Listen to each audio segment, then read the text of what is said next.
រឿងចៅសុកនិងចៅសៅកាលពីព្រេងនេះមានបុរសពីរនាក់ជាសម្លាញ់នឹងគ្នា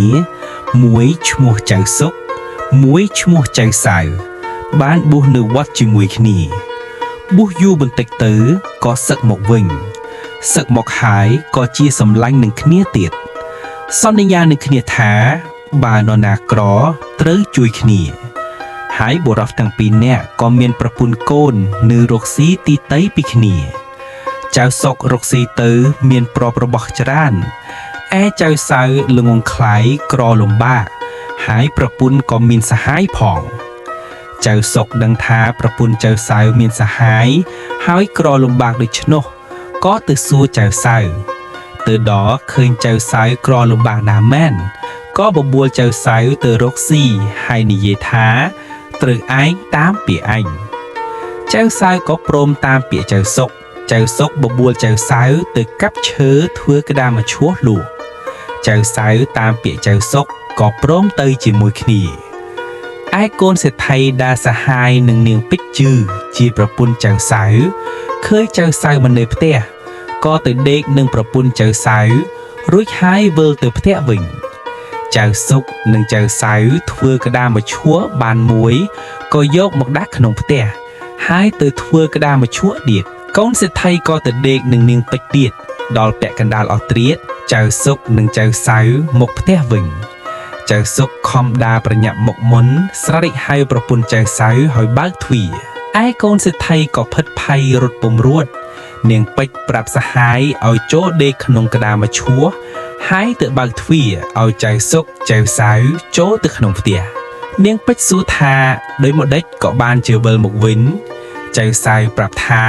ចៅសុកឈឺក្បាលហើយវិលមកវិញ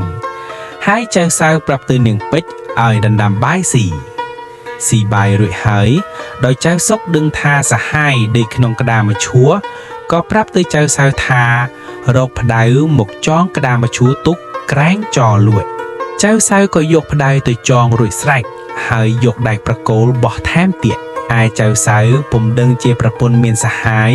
ក៏ធ្វើតាមពាក្យចៅសុកបង្គាប់លុះព្រឹកឡើងចៅសៅប្រើនាងពេជ្ជជាប្រពន្ធឲ្យទៅទិញអីវ៉ាន់នាងពេជ្ជក៏ហួរទៅប្រាប់សេដ្ឋីថាឲ្យសេដ្ឋីចាំទិញមឈួរត្បិតកូនសេដ្ឋីទៅដេកនឹងខ្ញុំប្តីខ្ញុំមកទាន់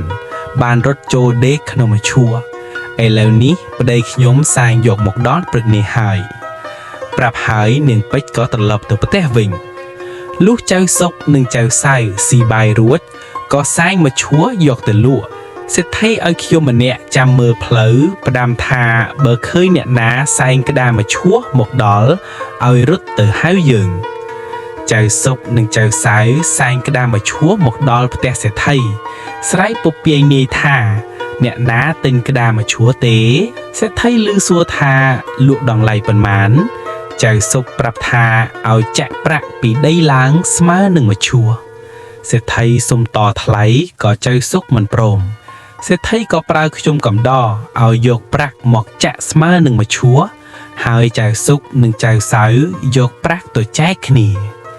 សេដ្ឋីគាស់មឈួរយកកូនចេញក្រោយមកចៅសៅយកនាងពេជ្ជជាប្រពន្ធដោយដែលវិញពាក្យចាស់លោកពោលថាអូសទូកមិនឲ្យលអានចាប់ត្រីបានមិនឲ្យលអកទឹក